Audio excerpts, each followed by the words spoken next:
Então, pessoal, dando continuidade à aula de membrana plasmática, né?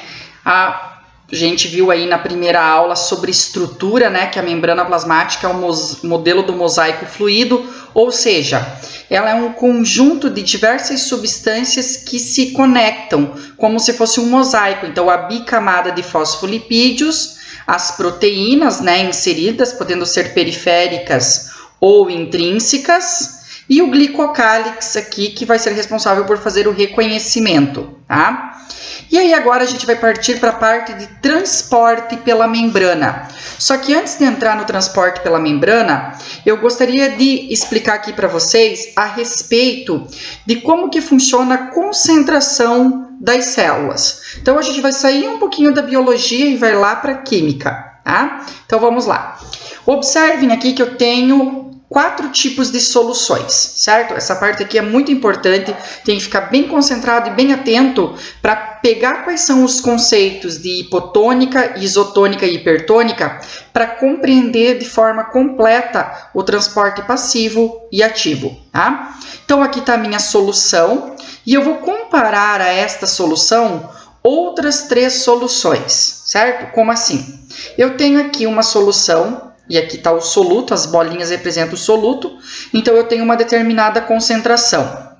Quando eu comparo essa solução aqui com essa primeira solução tem menor quantidade de soluto em relação a essa aqui de cima. Então, como ela tem menos soluto, como que a gente sabe isso, professor? Ó, tem menor quantidade de bolinhas, que as bolinhas representam o soluto. Então, ela é classificada como uma solução hipotônica. Hipotônica, menor concentração de solutos.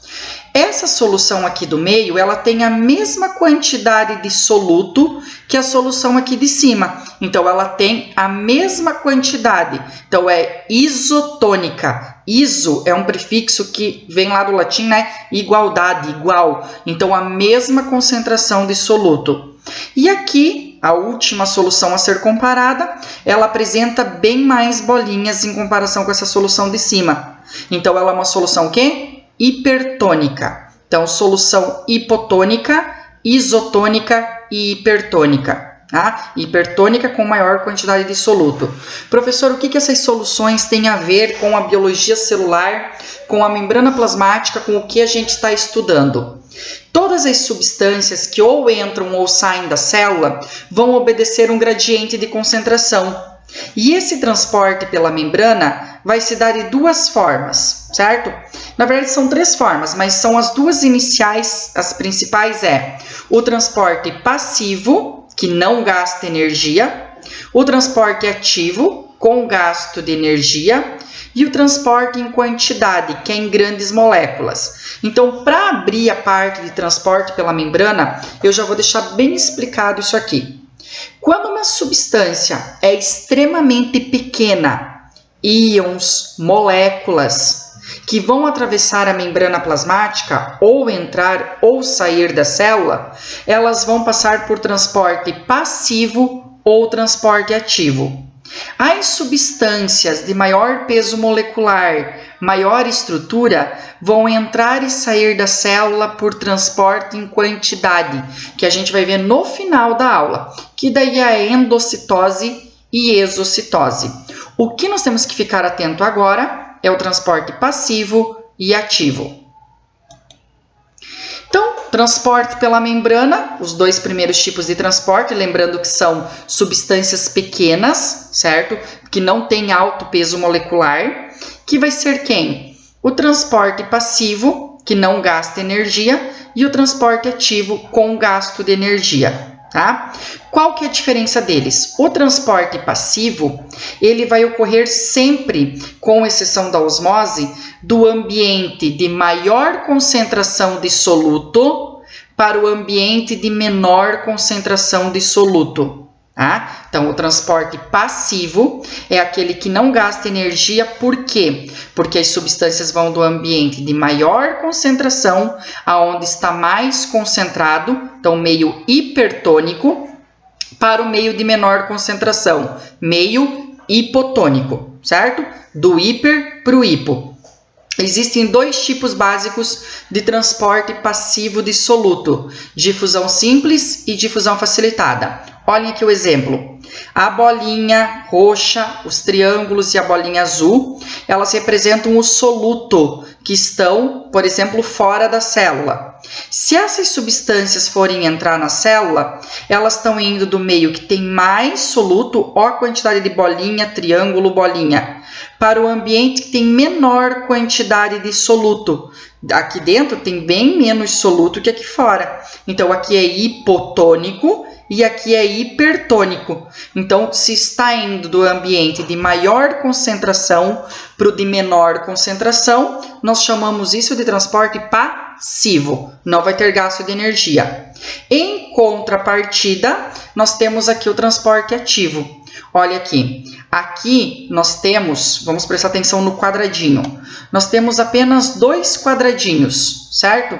E aqui eu tenho 1, 2, 3, 4, 5 quadradinhos. Então, eu tenho muito mais soluto nessa parte aqui, vamos chamar de parte interna, citoplasma, do que no meio exterior.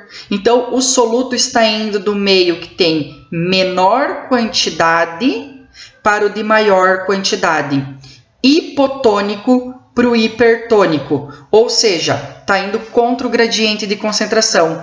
E aí esse transporte gera gasto de energia. Então, o transporte passivo, sem gasto de energia, do ambiente de maior quantidade de soluto para o menor quantidade de soluto.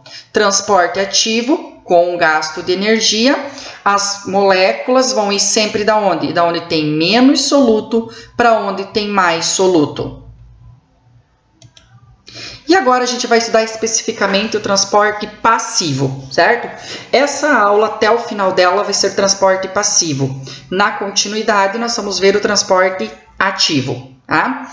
Então, o transporte passivo está aqui, ó, já no título, sem gasto de energia, para sempre lembrar nós que não vai ter gasto de ATP, não vai ter gasto de energia para entrar ou sair da célula. E aí eu tenho aqui, certo? A osmose e a difusão, que pode ser simples ou facilitada. Primeira diferença: difusão é transporte de soluto e osmose é transporte de solvente. Toda substância que for entrar na célula, se for sólida, soluto, vai entrar ou sair por difusão. A água vai passar pela membrana plasmática por um processo chamado osmose. E aí, aqui na osmose, nós vamos ter uma exceção à regra. Por quê? A osmose, como é passagem de água, mesmo sendo, como eu vou falar agora, não tem gasto de energia, tá? A osmose é um tipo de transporte passivo, onde a água sempre vai do meio menos concentrado para o mais concentrado. Espera aí, professor.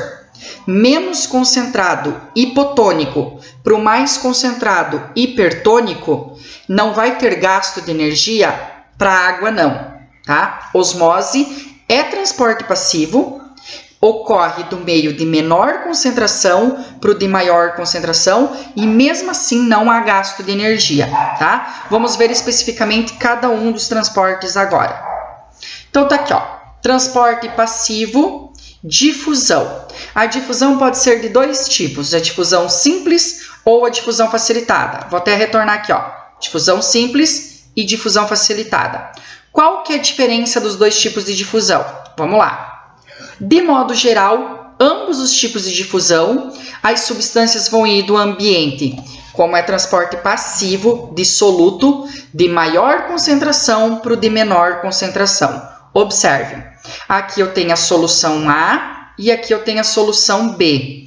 Qual das soluções apresenta a maior quantidade de soluto, que é a bolinha vermelha? A solução A. Observem bem, ó. Solução A tem muito mais soluto, bolinha vermelha, que a solução B. Então, se a difusão vai do meio mais concentrado para o menos concentrado, o que vai ocorrer depois de um tempo? As bolinhas que são meu soluto vão passar da solução A indo para a solução B, do ambiente de maior para menor concentração. E isso vai caracterizar o quê? A ausência de gasto de energia, tá? Por que é difusão simples? Porque toda substância que passar pela membrana plasmática, pelos poros da membrana, ela é caracterizada como difusão simples. Observe. Aqui, certo? Fiz esse detalhe aqui no esquema para demonstrar a passagem da substância. Olha a quantidade de cubo que eu tenho aqui embaixo representando o soluto. Então, é um meio hipertônico. Aqui eu não tenho praticamente nada, então meio hipotônico. Os cubos estão saindo daqui de baixo, indo aqui para cima. Então não há gasto de energia. As substâncias passam do ambiente de maior concentração para o de menor concentração. Por onde? Pelos poros das membranas plasmáticas, da bicamada de fosfolipídio. Então, os fosfolipídios eles não ficam extremamente unidos. Eles têm um leve, mas muito leve afastamento entre eles, e isso permite essa comunicação entre o ambiente intra- e extracelular. Olhem aqui, difusão facilitada. Já ocorre também da mesma forma que a simples, passando do de maior concentração para o de menor concentração, ó, do mais para o menos. No entanto, a substância vai passar pela membrana plasmática com o auxílio de uma proteína, por isso difusão facilitada, ou seja, passa pela membrana sendo essa passagem facilitada por alguma coisa. Quem que facilita? A proteína. Que tipos de proteínas agem na difusão facilitada? As permeases. As permeases são proteínas que auxiliam na passagem de soluto, certo? De substâncias pela membrana plasmática. Então, tá aqui a glicose, esse quadrado aqui representa a membrana plasmática, e aqui tá a proteína. A glicose vai se unir à proteína, aí essa proteína carrega para dentro da célula. Ou seja, a substância entrou na célula com a ajuda de quem? Da proteína. Então, trata-se da difusão o quê? Facilitada. Lembrando sempre que é do meio de maior para menor concentração. Olhem aqui. Aqui está a bicamada de fosfolipídios, certo? E aqui está a proteína, pegando a substância de um lado e levando para o outro. Então, se a substância passou com o auxílio de uma proteína, difusão facilitada. Transporte passivo de maior concentração para menor concentração. Aqui eu tenho um exemplo de alguns tipos de proteínas, que vocês já viram lá na primeira aula, na parte 1, que trata das proteínas que auxiliam no transporte dessas substâncias. Então, aqui está representada a bicamada de fosfolipídios, e essas aqui são as minhas proteínas. Então, elas auxiliam nesse transporte, contribuindo para que haja o transporte de substâncias de fora para dentro ou de dentro para fora. Agora, olha aqui o resumão. Preste atenção para finalizar a segunda parte sobre membrana plasmática, tá? Aqui eu tenho a bicamada de fosfolipídios, certo? Aqui o meio extracelular fora da célula tem essa quantidade de soluto. E aqui no citoplasma, o meio intracelular, essa quantidade. Aonde que está mais concentrado? Fora, tem mais soluto. Onde que está menos concentrado? Dentro, tem menos soluto. Como que vai ocorrer a passagem de substância? Se é transporte passivo, difusão, a substância, quando for por difusão simples, vai passar pelos poros da membrana, como está demonstrando aqui no número 1. Ó, a bolinha está passando entre os poros, entre os fosfolipídios. Difusão simples. Já a difusão facilitada, representado, exemplificado por 2 e 3, a substância está passando pela membrana plasmática, mas está passando com o auxílio de uma proteína. Ou seja, alguma coisa facilitou essa passagem. Então, difusão o quê? Facilitada. Lembrando que nós vamos sempre ter difusão, já que é transporte passivo, do meio menos concentrado para o mais concentrado, certo? Então, até aqui a gente viu o transporte passivo, a difusão. Falta ainda a gente ver o transporte por osmose, que eu digo de passagem ser um dos principais tipos de transporte pela membrana plasmática. Bom, pessoal, então dando continuidade ao transporte pela membrana plasmática, nós vimos aí na aula membrana plasmática parte 2, a parte de transporte passivo difusão. Vimos a difusão simples e a difusão facilitada. Qual que é a principal característica do transporte passivo?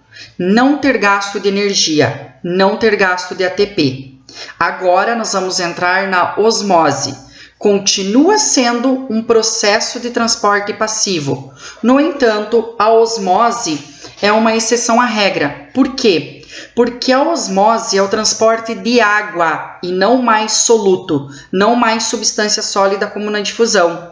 E a água nas células, nos tecidos, nos órgãos, seja ele de um animal ou de uma planta, sempre a água vai ir do ambiente de menor concentração, hipotônico, para um ambiente de maior concentração, hipertônico. Por quê? Porque o papel da água é fazer com que haja o equilíbrio das células, o equilíbrio do gradiente de concentração das substâncias, a homeostasia do organismo. Então, sempre a água vai ir do ambiente hipotônico para o hipertônico. Então, quebrando a regra anteriormente, certo? Que ia do meio mais concentrado para o menos concentrado. Então, observem aqui, a principal característica que nós temos da osmose é justamente essa.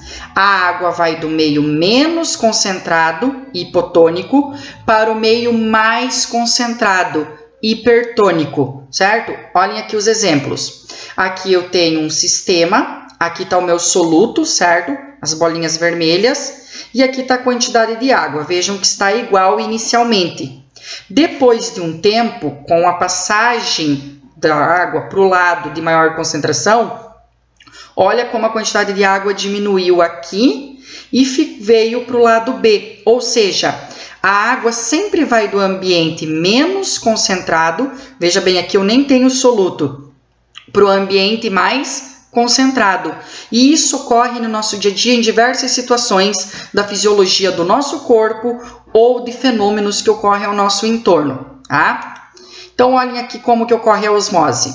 Aqui eu tenho uma solução isotônica. Observem, dentro da célula e fora da célula, mesma quantidade de soluto, mesma quantidade de bolinhas vermelhas que representam o soluto. Então, se eu tenho soluções isotônicas, o fluxo de água é constante e igual, tanto de um lado quanto para o outro. No segundo exemplo, na parte interna da célula eu tenho maior quantidade de soluto. Observe que tem mais bolinhas vermelhas aqui. Então, por consequência, a água vai sair de fora da célula, indo para dentro da célula, passando pela membrana plasmática, indo do meio hipotônico para o hipertônico. Ou seja, passando de uma região de menor concentração para maior concentração. E aqui no meu último exemplo, também a mesma situação. Aqui está a parte externa da célula, aqui está o meio intracelular. Aonde que eu tenho mais soluto? Fora da célula. Como eu tenho mais soluto fora da célula, aqui está mais concentrado, a água vai ir de dentro para fora. Então, observem, nesses dois exemplos aqui, a água, que é um solvente, sempre vai ir por osmose do ambiente de menor concentração para o ambiente de maior concentração, tanto nesse exemplo quanto nesse exemplo aqui, certo? E aí, o que acontece de modo geral com as células do nosso organismo? O maior exemplo que exemplifica como que acontece a osmose no nosso corpo é justamente as hemácias. As hemácias são células do nosso sangue, são os glóbulos vermelhos do nosso sangue. E esses glóbulos vermelhos, eles têm a função de transporte de oxigênio, certo? É as células em maior quantidade na corrente sanguínea. Por isso que o nosso sangue é de que cor? Vermelho, tá? Então, observe o que vai acontecer com as nossas células. Quando eu tenho aqui, esse desenho aqui, prestem bastante atenção aqui onde eu estou colocando o cursor do mouse, para que vocês entendam bem essa parte do conteúdo. Essa aqui é o formato padrão de uma hemácia. As hemácias são células vermelhas, né? Compostas aí por hemoglobina e são arredondadas com a parte central levemente achatada. Lembrando aí como se fosse mais ou menos um prato, certo? Que é redondo e com a parte do meio afundada. Se eu colocar as hemácias em um meio isotônico, o que é isso, professor? A solução que está nesse becker aqui, certo? Tem a mesma concentração de soluto que a hemácia. Então, veja, a água vai entrar e sair na mesma proporção, certo? Não tendo um ambiente com maior ou menor gradiente de concentração. Já se eu colocar a hemácia em um meio hipertônico, veja bem, pessoal, meio, a solução é hipertônica, tem mais soluto fora que dentro da hemácia. O que vai acontecer com a água, já que osmose é a saída da água do ambiente menos concentrado para o mais concentrado? A hemácia vai perder água e vai acabar o quê? Murchando. Aqui no terceiro exemplo, eu coloquei uma hemácia em uma solução hipotônica, ou seja, a hemácia tem maior quantidade de soluto, o seu citoplasma está mais concentrado, está hipertônico em relação à solução. Então, a água vai entrar na célula, indo do meio da solução, porque ela é hipotônica, para dentro da hemácia. Como a hemácia é uma célula animal, certo? Ela não tem vacúolo, ela não tem parede celular. Com o passar do tempo, o que acontece com uma hemácia que é colocada no meio hipotônico? Ela estoura. Observem aqui no desenho, ela estourou, porque ela não dá conta, ela não consegue segurar toda a água que entra nela. O nome desse fenômeno se chama hemólise. Lise, quebra. Hemo, de hemácia. Então, ocorreu a quebra da hemácia. Certo? Então, esse é o comportamento da hemácia quando colocada em soluções com diferentes concentrações. Vamos reforçar mais uma vez isso aqui. Ó, vou explicar utilizando um outro exemplo, mas ainda com as hemácias. Observem. Aqui eu tenho uma hemácia, observem que ela está no formato normal, certo? E ela está no meio isotônico. Estudos bioquímicos comprovaram que a concentração de soluto dentro da hemácia, certo? É igual a 9% de cloreto de sódio, aproximadamente 9 gramas, tá? Foi feita uma solução com 9 gramas de cloreto de sódio. Então, a hemácia está numa solução com a mesma concentração de soluto que ela. A água entra e sai na mesma quantidade, no mesmo fluxo. E, por consequência, a hemácia se mantém no mesmo formato. Então, em meio isotônico, a entrada e saída de água é contínua, mantendo o formato da hemácia. Já na minha segunda solução, eu tenho aqui a hemácia no meio hipotônico, ou seja, ela tem dentro dela 9 gramas de cloreto de sódio, mas a minha solução tem apenas 7%, 7 gramas aproximadamente de cloreto de sódio. Como o ambiente externo, a minha solução está menos concentrada, é hipotônica, o que vai acontecer com a água? Vai entrar dentro da hemácia, sai da solução, passando pela membrana plasmática e indo para dentro da hemácia. Então, no meio hipotônico, a hemácia recebe água. Olha aqui as duas flechinhas, indicando que está entrando água. Como eu falei agora há pouco, a hemácia não tem o controle dessa quantidade total de água. Por consequência, acaba ocorrendo o quê? A lise da célula, a hemólise. Então, hemácia em meio hipotônico, hemólise da célula.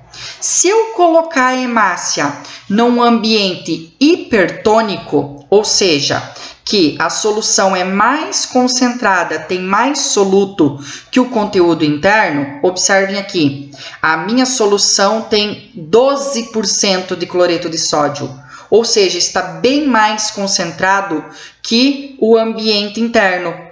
Como a água vai do ambiente de menor concentração para o de maior concentração, a hemácia vai perder a água. Olhem aqui, hemácia em meio hipertônico, ou seja, mais concentrado que o seu citoplasma, ela perde água, conforme as flechinhas estão mostrando aqui. O que acontece com a hemácia? Perde o seu formato original. Fisiologicamente, o que isso interfere no nosso corpo? A hemácia transporta oxigênio para as células. Ela vai lá no alvéolo pulmonar e pega esse oxigênio que a gente inspirou e leva para as células para produzir energia, através da respiração celular. Se a hemácia não tiver o seu formato correto, como no meio isotônico, não vai exercer essa função. Por isso que a concentração do nosso plasma sanguíneo tem que ser idêntico à concentração do citoplasma da hemácia. Ou seja, o nosso plasma sanguíneo não pode estar nem hipotônico, nem hipertônico, certo? Se a hemácia estiver no meio hipotônico, enche-se de água, não comporta a quantidade de água que entra, estoura, hemólise. Se a hemácia foi colocada em meio hipertônico, maior concentração de soluto, ela perde água e murcha, certo? E aí, agora, nós vamos ver o que acontece na célula vegetal, tá? Então, para quem aí for da área da agronomia, da área específica, né, do que vai trabalhar com vegetal, nós temos que ter um cuidado, porque tem que ter um entendimento maior sobre a osmose em células vegetais. Como assim, professor?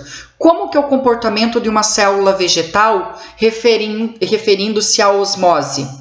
Lembrem-se que a célula vegetal tem o vacúolo, que a célula animal não tem, e a parede celular. Então, ela vai ter um outro tipo de controle. Como assim? A célula vegetal, quando colocada numa solução hipertônica, ou seja, com maior concentração que o citoplasma dela, a água sai da célula e vai para essa solução, vai para esse ambiente. Óbvio, osmose é o quê? Do menos concentrado para o mais concentrado. Se aqui dentro eu tenho menos soluto, isso aqui é uma célula vegetal, né? Aqui tem menos soluto e fora está mais concentrado, meu meio é hipertônico, ela vai perder água. O que acontece? Ela murcha. Só que para a célula vegetal nós temos um termo específico, tá? Isso só se aplica à célula vegetal. Quando a célula vegetal perde água para o meio, ela fica plasmolizada, que é o que ocorre quando uma planta murcha, certo? Que ela perdeu muita água, ou por transpiração, ou para o meio por causa da osmose. Então ela ficou murcha, ó. Perdeu o seu formato original. Veja que uma célula vegetal plasmolizada não tem o formato original. Ela acaba o quê? A parede celular e a membrana plasmática acabam regredindo e ela fica plasmolizada.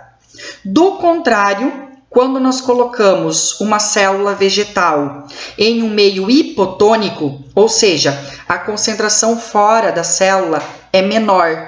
Então, a água tende a entrar na célula, porque aqui dentro está mais concentrado. O que vai acontecer com a célula vegetal? Ela recebe água. Professor, ela vai estourar? Não. Diferente da célula animal, a célula vegetal em meio hipotônico não estoura. Por quê? Porque a parede celular e o vacúolo guardam a quantidade de água excessiva que entrou na célula, até porque em algum momento de estresse hídrico ou que a planta não tiver água disponível, o que ela vai fazer? Ela vai usar essa água para o metabolismo dela. Então a célula vegetal em meio hipotônico não estoura. E como que ela se chama? Túrgida. Tá? Muito importante isso. Eu vou recapitular aqui a célula vegetal. Célula vegetal, aqui é o formato dela padrão. Tá? Tem o vacúolo e a parede celular. Célula vegetal em meio hipertônico, ela perde água, ficando plasmolizada. Célula vegetal em meio hipotônico, ela ganha água, ficando túrgida. Então, ela não vai estourar. Então, túrgida e plasmolizada são termos aplicados apenas para a célula vegetal. Certo? E isso vai ser muito importante lá na fisiologia vegetal, lá no funcionamento do vegetal como um todo, tá? Um conceito bem importante, pessoal, até vou retornar aqui nos slides, tá? Toda osmose é a passagem de água, nunca de soluto. certo? A gente nunca utiliza osmose para passagem de soluto pela membrana. Professor, mas pode ser que essa água não entre apenas pelos poros da membrana, certo? Pode ser que a água passe por proteínas. Mesmo a água passando por proteínas, que daí são proteínas específicas, chamadas de aquaporinas, né? Poros de água. Ela passa por essa proteína, mas não é difusão facilitada, porque difusão facilitada é a passagem de substância por uma proteína, certo? Não é um tipo de difusão, mesmo que a água passe por proteínas específicas chamadas de aquaporinas. Então, pessoal, resumindo, transporte passivo, 2 tipos, difusão simples, difusão facilitada e osmose, né? Na verdade, 3 tipos, né? Mas 2 tipos geral, a difusão e a osmose. Qual que é a principal característica do transporte passivo? Não há gasto de energia. Lembrando que difusão é transporte de soluto, quando passa do ambiente de maior concentração para o de menor concentração, né? Do hipertônico para o hipotônico. E a osmose é transporte de solvente, mais especificamente água, indo do ambiente de menor concentração para o de maior concentração, hipotônico para o hipertônico. Gente, osmose é super importante e volto a repetir, é um dos principais tipos de transporte pela membrana, certo? No nosso cotidiano nós temos diversos exemplos de osmose. Quando você, por exemplo, lava o alface lá para o almoço e aí você tempera o alface com sal, vinagre, óleo, tipo de tempero a gosto de cada um, depois de um tempo você percebe que o alface murchou. Por que ele murchou? Porque a água que estava dentro das células do alface saíram para o ambiente mais concentrado. Saiu do ambiente de menor concentração para o ambiente de maior concentração, provocando a murcha da célula. Se a gente fizer isso, por exemplo, cortar uma batatinha ao meio, colocar um pouquinho de sal num buraquinho dessa batatinha, que você tirar aí com uma colherinha, você vai ver que depois de um tempo, esse buraquinho vai estar cheio de água. Por quê? As células da batatinha vão sair e ir para o ambiente que tem sal, que está mais concentrado. Um péssimo hábito que as pessoas têm é colocar o sal na lesma, né? Ou no sapo. Qual que é o objetivo? Matar o animalzinho, né? Para quê? Para que ele perca água. Então, quando você coloca o sal sobre o animal, ele acaba se desidratando, porque o ambiente externo está mais concentrado, tá? Mas isso é muito feio fazer, porque o sapo e a lesma não faz mal para ninguém, certo, pessoal? Então, encerrando a nossa aula aqui, a terceira parte a respeito de transporte pela membrana, tá? Que é o transporte passivo. Então, pessoal, dando continuidade ao transporte pela membrana plasmática, agora nós vamos ver a parte de transporte ativo. Na parte 3 aí da aula, a gente acabou de ver o transporte passivo, a difusão e a osmose, e agora a gente vai começar com o transporte ativo. Assim como foi falado lá na introdução de transporte pela membrana, o transporte ativo é aquele que há gasto de energia. Por quê?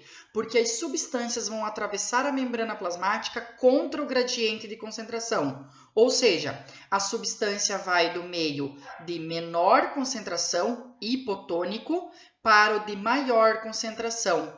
Tanto que, se vocês observarem nos slides da aula, observem que eu deixo entre parênteses sempre o sinalzinho, né? Ó, por exemplo, voltando aqui na aula, se eu for na difusão facilitada, do mais para o menos. Se eu for passar aqui e chegar na osmose, vocês vão ver que durante toda a aula eu falei do menos para o mais. E agora o transporte ativo também é do menos para o mais, só que com gasto de energia. Qual que é o maior fenômeno que explica o transporte ativo? A bomba de sódio e potássio. Professor, o que é a bomba de sódio e potássio? Bem, de todos os elementos que estão presentes na célula, certo? Dos macro e micronutrientes, principalmente em um vegetal, né, que ele utiliza para o seu crescimento, para o seu desenvolvimento, para o metabolismo e suas funções biológicas, a bomba de sódio e potássio é essencial porque o sódio, o Na, certo? Lá da tabela periódica, e o potássio, que é o K, são 2 elementos químicos essenciais para o funcionamento da célula, certo? Por exemplo, os nossos neurônios, os impulsos nervosos só vão passar por ele devido a esse potencial do sódio e do potássio. Então, nós vamos ter o principal fenômeno, mas não é que o transporte ativo é somente a bomba de sódio e potássio. É o maior exemplo desse tipo de transporte. Então, aqui, ó, nas células existe de 20 a 40 vezes mais potássio, né? O K é o elemento do potássio, dentro da célula do que fora. Já os íons sódios, que Na é sódio, né, lá da tabela periódica, são bem mais numerosos externamente do que no citoplasma. Tá? E a importância dos dois está o quê? Na produção de ATP, na produção de energia para o funcionamento da célula. Então, olhem aqui. Aqui é uma célula, né? Esse círculo aqui é a célula. E agora eu vou explicar a bomba de sódio e potássio. Conforme eu acabei de ler, tem muito mais potássio dentro da célula, certo? E menos, que é a flechinha, baixa quantidade fora.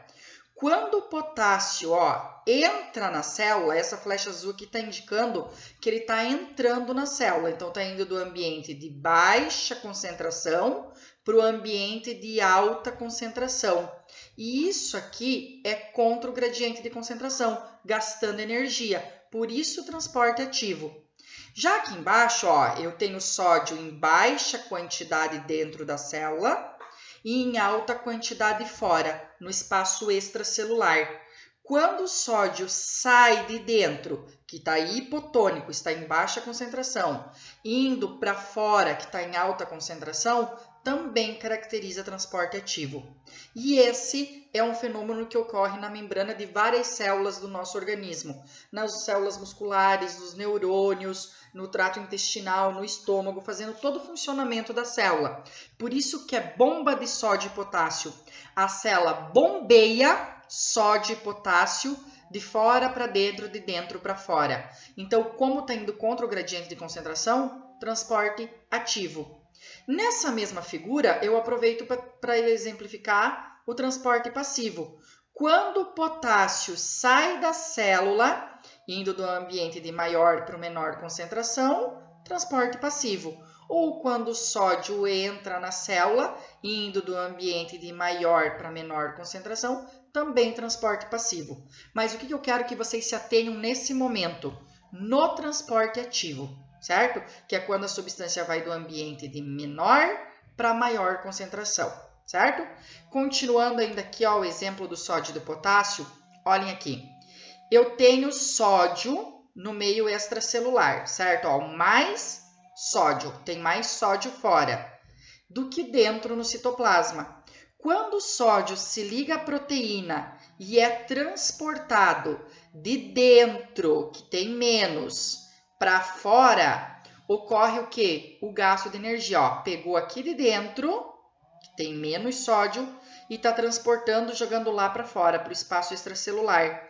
Esse transporte aqui acaba tendo gasto de ATP, porque vai da onde tem menos para onde tem mais. Ao mesmo tempo que isso ocorre com o sódio, o potássio que está em baixa quantidade fora, meio extracelular. O que é extracelular? Fora da célula. Vai entrar na célula, onde ele tem maior concentração. Então, vai da onde tem menos para onde tem mais. Também transporte ativo. E aí acaba tendo gasto de energia, então sendo a bomba de sódio e potássio. O bombeamento desses dois íons para o melhor funcionamento de certas células.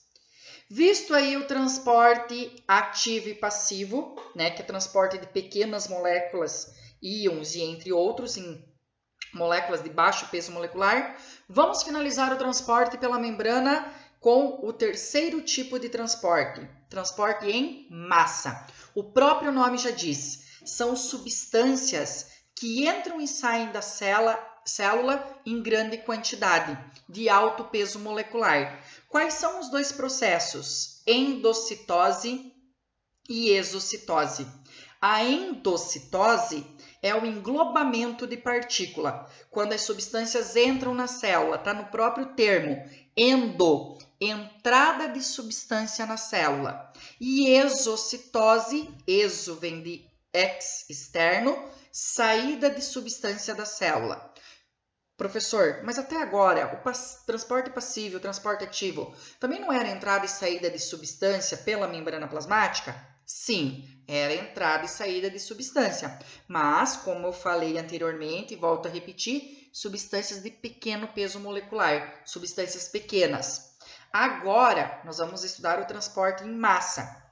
Então, aqui, ó, quando entra substância na célula, se chama o quê? Endocitose. Englobamento. A endocitose pode ser de dois tipos, pinocitose ou fagocitose. Qual que é a diferença? Se uma substância está entrando na célula e essa substância é líquida, pinocitose. Se uma substância está entrando na célula e essa substância é sólida, fagocitose. Então, fago e pinocitose, entrada de grandes substâncias na célula, de substâncias de alto peso molecular, certo? Grandes, que se for sólida é fagocitose, se for líquida, pinocitose. Para não esquecer e não confundir, lembra que líquido pinga. Então, pinocitose, pinga, então é líquido, tá? Esses macetes ajudam na hora da gente lembrar do conteúdo, já que é bastante coisa, né, pra gente memorizar.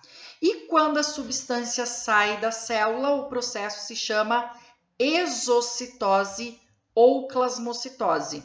Gente, nem tudo que a célula expulsa de dentro dela, que é produzido lá no citoplasma e é endereçado para fora da célula, significa que é resíduo, que não é coisa boa, que é coisas tóxicas ou substâncias que a célula não vai utilizar, que não vai ficar dentro dela. Às vezes é uma substância benéfica. Vamos pensar aí na planta. A planta produz hormônios lá numa certa célula, em um determinado órgão.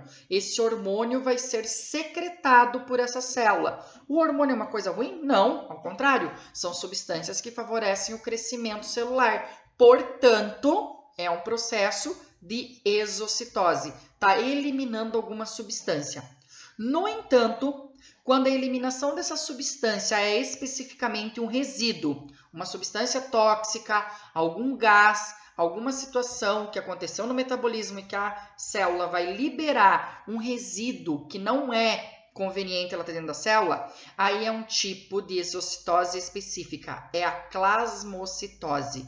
Então, plasmocitose libera resíduo. Exocitose libera o quê? Substâncias que podem ser úteis para outras partes do ser vivo, para outros tecidos, outras células, outros órgãos. Então, esse é o transporte em quantidade, o transporte de grandes moléculas. Endocitose e exocitose. Para exemplificar melhor, olhem aqui a endocitose, tá? Eu tenho aqui a fagocitose e aqui embaixo eu tenho a pinocitose. Aqui eu tenho uma célula qualquer, partícula sólida. Se a substância é sólida, ela vai entrar na célula, ó, observe que ela está entrando, e já que ela é sólida, o processo é o quê? Fagocitose. Aqui eu tenho outro tipo de célula e uma partícula líquida. Está entrando na célula. Se essa substância que entrou aqui na célula é líquida, o processo é pinocitose. Então, novamente, fagocitose, englobamento de partícula sólida. Pinocitose, englobamento de partícula líquida, certo? Lembra lá do pinga, líquida, certo? E aí, a plasmocitose, ou seja, a expulsão de alguma substância que é resíduo, que a célula produziu e que pode até ser tóxica para ela ali dentro, e ela tem que expulsar de dentro da célula, ok? Pessoal, terminamos assim o estudo da membrana plasmática. Nós vimos aí a estrutura do mosaico fluido, a composição lipoproteica de lipídios e proteínas, os lipídios dos tipos fosfolipídios, as proteínas que podem ser periféricas ou intrínsecas, né, atravessando a membrana. E aí vimos o glicocálix, que faz o reconhecimento. Na sequência, entramos nos tipos de transporte, passivo, ativo e em massa. Cada um com suas particularidades, certo? Todas as aulas que vocês assistiram a respeito de membrana plasmática, qualquer dúvida que surgir, voltam nelas e reassistam novamente. Tudo bem?